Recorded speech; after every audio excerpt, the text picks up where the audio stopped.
We set the trend in the script. Absolutely. You are, you have been, you will be under the roof.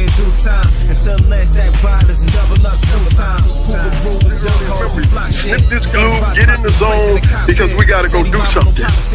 So that's what we did. And I'm going to be honest with you, I used to like it. You got people from the east and the west and different places, to come over and groove with us.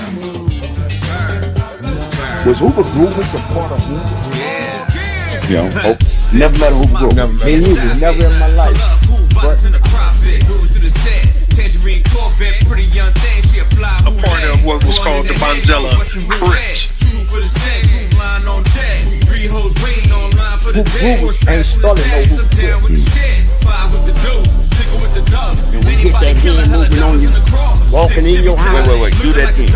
Hit that hand moving on you, that messed up your whole party. You are,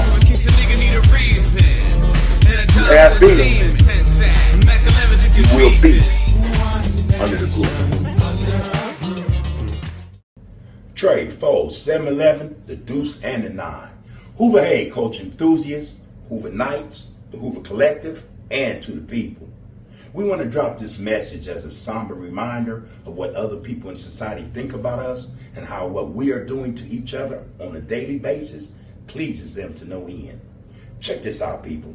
In the United States, racism is always going to be a big issue anywhere. You can't have 2 different races or 3 races. You can't have this many people living on one continent with this many different religions, this many different cultures without one trying to step on the other. I mean, that's just common sense. But you could argue that the Klan is contributing to the problem, no? No, the Klan ain't contributing to the problem. You can just sit back and let the blacks do their own job. I mean, let them keep killing each other in record numbers. The Klan ain't got to go out and kill blacks no more. We just drop off some liquor in their town and some guns, and they do it themselves.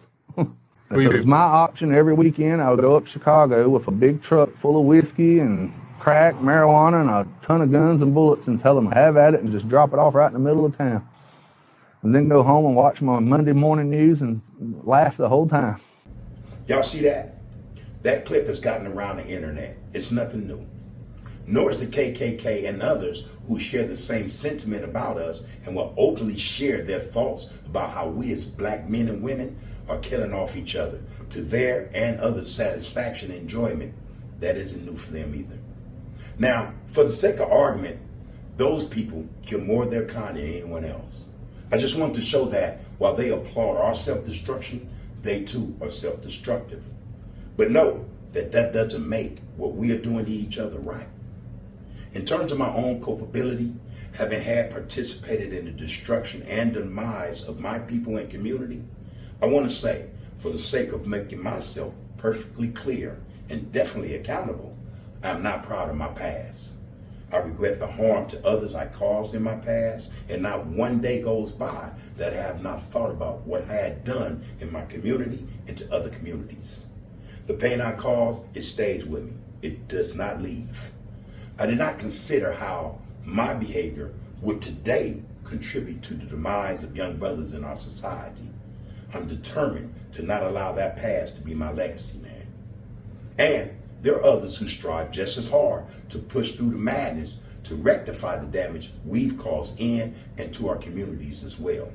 But I can only speak truthfully to the atonement for my actions, as they can only speak to theirs. My mentioning this is only to clarify that we are at work. In spite of how it looks on the streets, man, we are attempting to make a difference. Repairing the damage will take work, help, support, advice, and humility.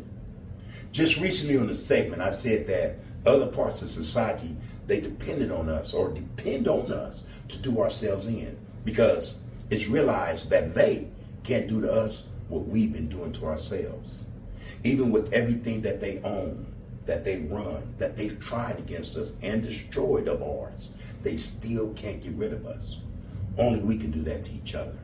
So, you OGs who are continuing to sit idly by, knowing full well what's going on in our communities, it's time to get up, man, to stand up.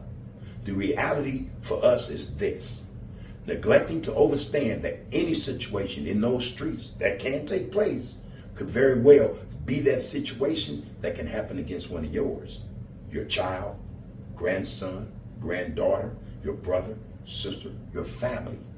Let's work together in order to avoid and prevent such tragedies.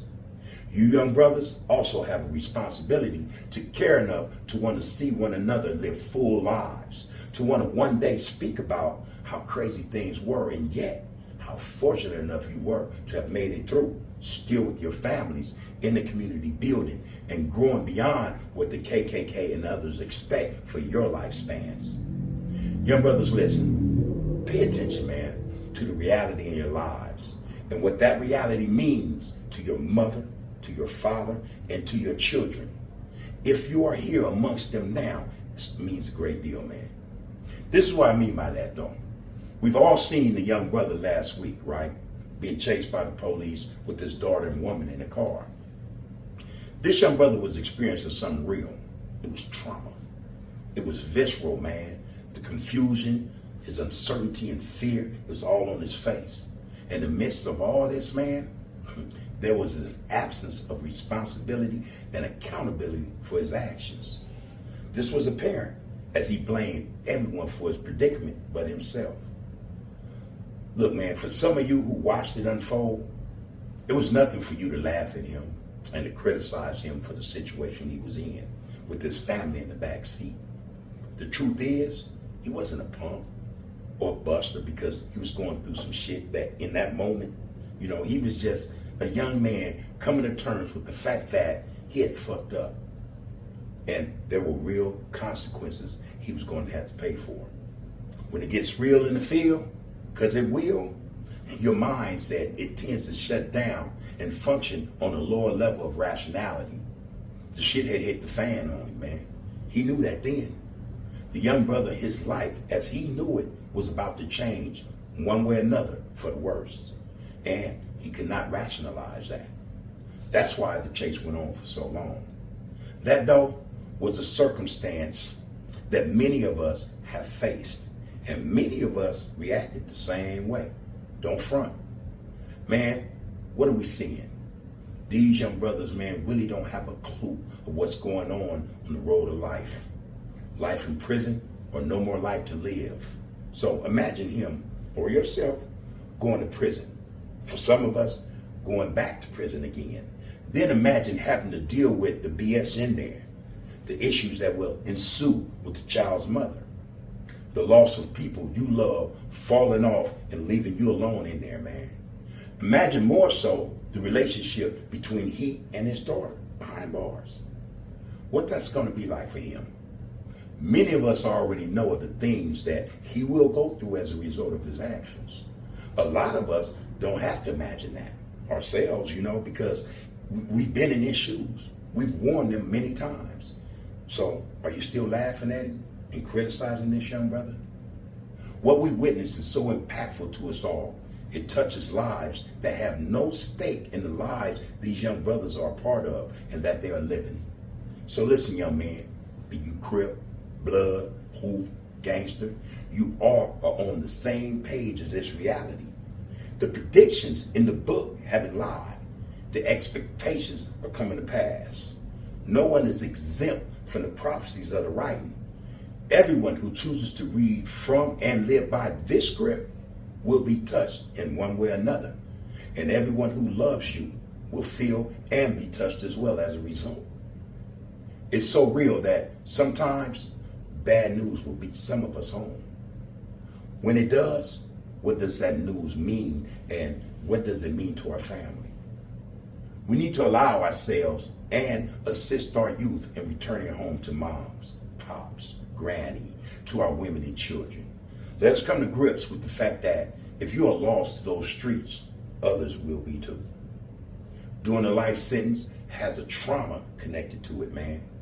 Losing your life, though, has a trauma more severe and far-reaching than doing a life sentence. There's no coming back from death.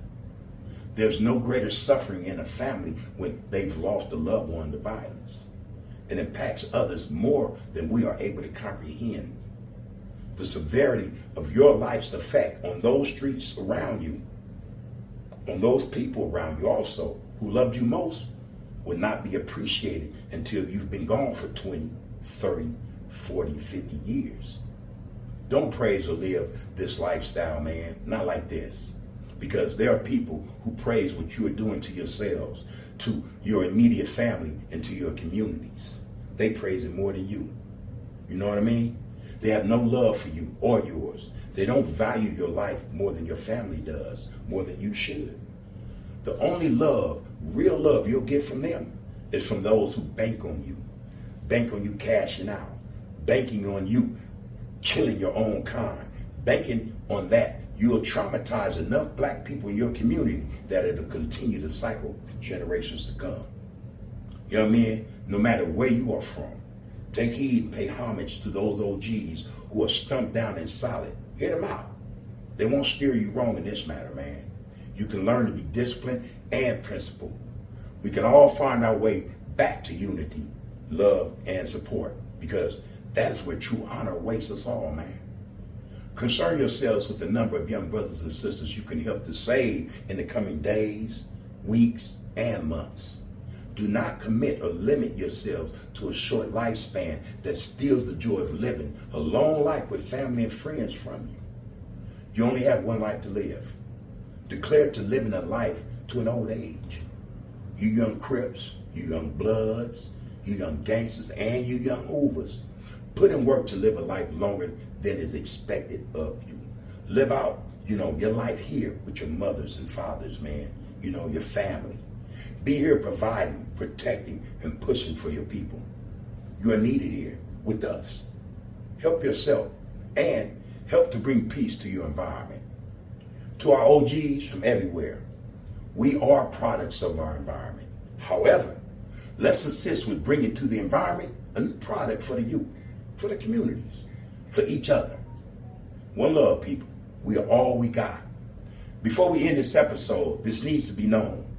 From here on in, on Under the Groove, the Hoover Story podcast, we will no longer allow any form of disrespect to be posted in the comments about other sets, hoods, gangs, or cliques. It doesn't matter where you're from. If your comments are whacking out O's, H's, C's, B's, I's, anything that can be construed as disrespect, it will be removed. If you watch a video and want to comment, do so respectfully. Respect the process, people.